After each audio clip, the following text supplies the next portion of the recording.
자, 다시 말씀을 좀 이어나가겠습니다.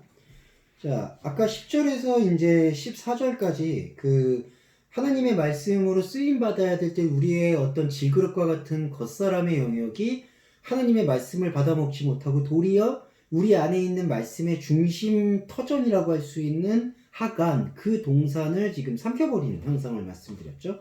문명은 아이러니하게도 그 삼켜버린 인간의 혼적자의 창궐함에서부터 나왔습니다. 그렇기 때문에 문명이 말씀과 복음의 차원에서는 그다지 긍정적이라고 볼 수는 없겠죠. 물론 하나님을 이해하고 알아가는데 약간의 유익과 쓰임을 줄 수는 있지만, 약간의 유익이라고는 하지만 사실은 좀 큰 유익, 그러니까 큰 어떤 기여를 하긴 해요. 왜냐하면 문명을 통해 우리가 언어를 배우고 그 언어와 어떤 세계와 철학의 이해를 통해서 보이지 않는 하나님의 세계에 대해서 이제 진단하고 짚어나가는 시간들은 있으니까 그런 면에서는 긍정적이라고 볼 수는 있겠죠. 하지만 근본적으로 복음의 중심성으로 들여다볼 때에는 지금 안타깝게도 동방의 에덴 안에 있는 그 동산의 생명나무를 보지는 못하게 하는 기능이 문명으로 쓰이고 있다. 4라는 숫자로 게마트리아로 대표되고 있는, 자, 그렇게 설명을 드릴 수 있는 게 12절까지의 13절까지 죄송합니다. 14절까지의 내용인데, 15절은 이제 이러한 상황에서 우리가 다시 리버스, 다시 역전하고 전환되기 위해서 말씀을 주세요. 여호와 하나님이 등장하죠. 여호와 하나님이 뭐라고 이제 하냐면 그 사람을 이끌어요. 에트하담, 그 사람을 어떻게 하냐면은 그 바이카, 이끌어.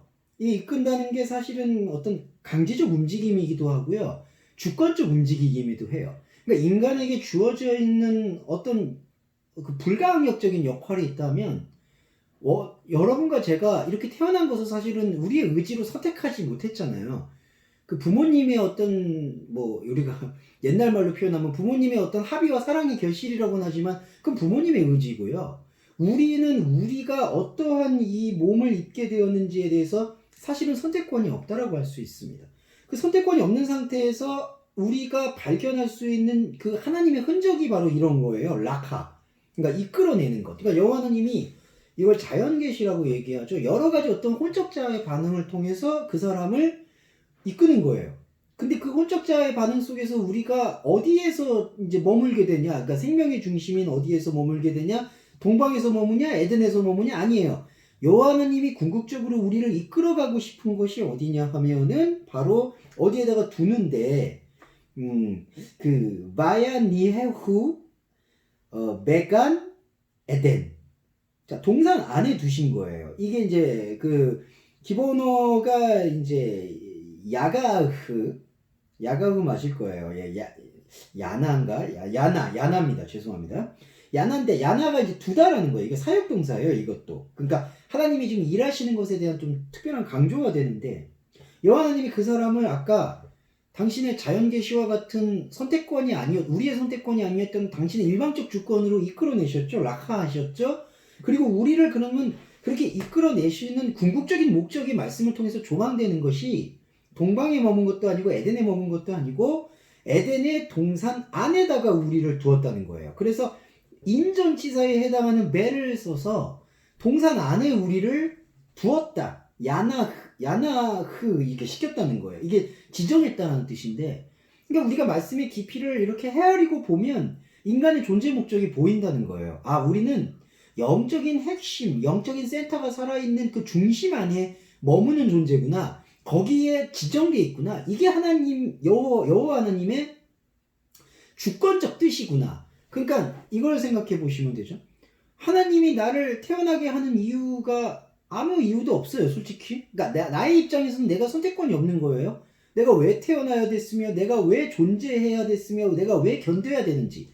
거기에 대한 여러 가지 고통이 있어요. 그 고통과 모든 기쁨이 희노애락이라는 에덴 안에서 막 버무려지고 있죠. 그런데 우리 안에는 피할 수 없는 여호와 하나님의 이끌리심이 있다라는 거예요. 그 라카가 있다라는 겁니다. 그러니까 부모 자식 간의 사랑, 동료 간의 사랑, 인간의 어떤 감동, 이런 모든 혼적자의 파편들 속에서도 하나님의 라카가 있는데, 그 혼적자의 파편을 뚫고 말씀의 중심을 우리가 보게 되면 여호와 하나님의 라카, 이끄심이 우리를 에덴 동산 안으로 지정했다라는 사실을 보여주신다는 거예요. 에덴 동산 안에 두어. 그리고 샤르, 그 다음에 샤마. 죄송합니다. 죄송해요. 반 단어가 헷갈렸네. 아바드와 샤마르를 하실게 하는 거예요. 에덴 동산에 둔 게 에덴 동산에 지정하셨던 이유가 죄송합니다. 자꾸 아마르를. 아바드와 샤마르를 하시기 위함이라는 거예요. 그러니까 지정한다라는 것 자체 안에 아바드가 있고, 아바드가 뭐냐? 경작입니다. 그것을 다스리며라고 지금 번역이 됐는데, 아바드, 경작을 하게 하고, 그 다음에 샤마를 하게 해요. 그걸 지키게 해요. 자, 샤마가 뭐냐면요. 자세히 살피다는 뜻이에요. 그러니까 이거는 자세히 살핀다는 게 그냥 반복해서 살피거나 아주 육안으로, 육의 눈으로 아주 뚫어지게 봐서 뭔가를 해부학적으로 알아낸다. 이런 샤마가 아니라요.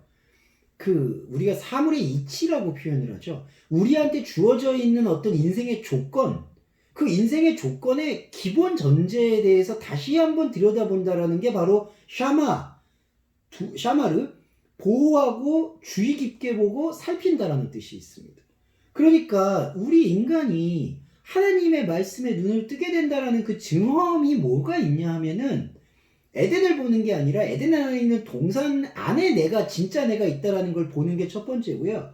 그리고 내가 그것을 위해서 지정되었고 탄생이었구나라는 어떤 물리적인 육체에 대한 그 넘어서 있는 영적 감각을 느끼는 거고요. 세 번째로는 그것을 섬겨 나가면서, 이게 아바드가 이제 섬긴다라는 뜻이거든요. 그럼 어디를 섬기냐면 에덴을 섬기는 게 아니라 동산 안을 섬기는 거예요. 그런데 섬긴다라는 방식이 동산 밖에 있는 에덴, 인간의 혼적자의 방식에서 섬긴다, 섬김을 받는다, 이런 맥락이 아니라 이때 아바드의 섬김의 방식은 바로 샤마르로 일어난다는 거죠. 샤마르가 뭐냐? 사물의 이치를 다시 보는. 그러니까 현상계에 나타나 있는 인간의 모든 조건 너머에 혹은 그 이면에 도사리고 있고 숨쉬고 있는 생명의 숨을 듣고자 한다는 거예요. 자, 그게 여호와 하나님의 뜻이에요. 이게 15절에 지금 압축적으로 평하여 이제 평론되어 있는 것으로 우리는 해석해 볼 수가 있는 거죠. 그리고 또 하나 유추해 볼 수 있는 것은 바로 그 사람, 계속 아담을 쓴다는 거예요. 그러니까 이거 그리스도인 한 사람이에요. 그러니까 이거는 누가 대체해 줄 수 있는 게 아니에요. 어떤 목사님이나 어떤 신부나 어떤 종교적 대리자, 제사장이 이것을 대리해 줄 수 있는 것은 아니라는 것을 오히려 하나 더 강조하고 있다라고 말씀을 드릴 수 있고, 바로 아바드라는 섬김은 곧 샤마르, 주의 깊게 영적인 눈으로 사물을 다시 한번 보는 태도에서부터 비롯된다. 이렇게 15절의 말씀을 해석해 볼 수 있겠네요.